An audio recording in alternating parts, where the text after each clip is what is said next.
We are joined by Dr. Haram Lakhat from Alliance Health Midwest. Thank you for being here this morning. We appreciate it. And it was on short notice too, so we really appreciate it. We know you're a busy person. No problem. Why the change in the standard? Well, what American Heart Association is, they just released their guidelines a couple of days ago in California, and what they're looking at is that you need to lower the number down so the medical community and American public and in general needs to realize the problem that high blood pressure brings. You bring it any vascular disease, cardiovascular, hypertension, stroke. Hypertension is probably the number one cause causing all this. So they want early intervention. They want either drug intervention or non-drug intervention. They want to lower the number, so people should realize that they need to act upon this and take care of it so we can prevent these horrible diseases in future. Doctor, how do you define high blood pressure? I go to the doctor, I get a high blood pressure reading. When does it really become high blood pressure? Do you measure it over a number of weeks and that high reading, number of months? When is it really high blood pressure? So it's never the first number. You have to take at least 2 to 3 readings, and that's what American Heart Association talks about, especially when you're not under stressful situation, and then you label somebody as a high blood pressure. And by these new guidelines, as we know, is 130 over 80 is our number we're looking at. That doesn't necessarily mean that you will be needing medication to treat this. They have also set guidelines that what kind of patients would be needing medications if their blood pressure is 130 by 80. But definitely a lifestyle modification after this number is definitely warranted.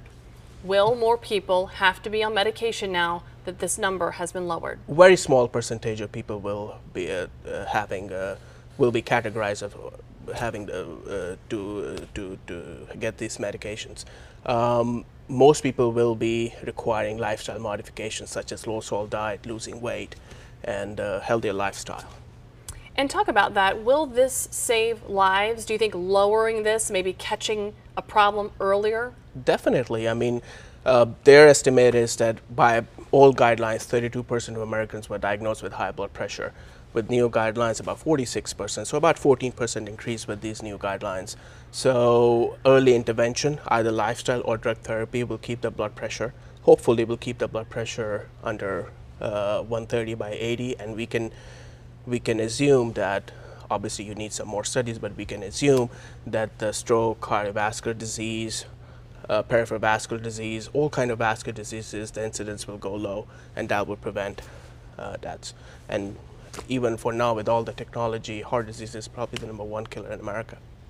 How are we doing on heart health here in Oklahoma? Well, we are doing pretty good. I just recently moved from New York, and I'm actually amazed by the medical community here.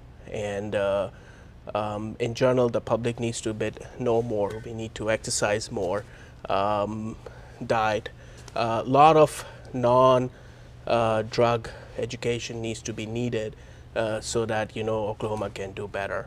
What about people that tell us, I'm genetically predisposed, my family has a history of high blood pressure.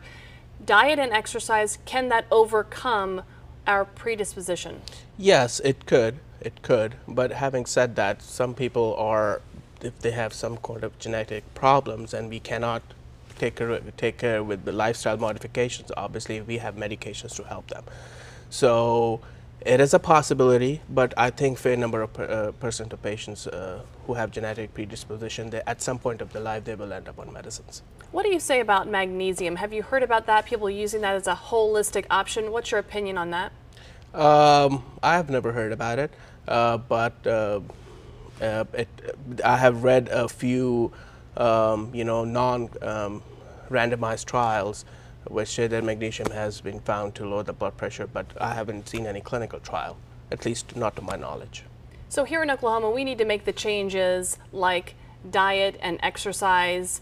What are you finding, as the patients that you're talking with? I read some nurses yesterday were saying 130 over 80, that would be a great blood pressure. We'd love to see that. They're seeing even so much higher than that in their offices. Yes, high blood pressure, and like rest of America, I mean, it's a problem in Oklahoma too. But I think what people are not being educated about it, that there are non-drug therapies, low salt diet, like, for example, everybody thinks that they're on a low salt diet. Well, guess what? Everything has a salt. They're not probably adding salt to the diet, but So they need to, when they pick up something in the grocery store, just look at the number, look at the salt content. And when you're driving to the store, forget about drive-thrus. Just get out of the car, go and get something.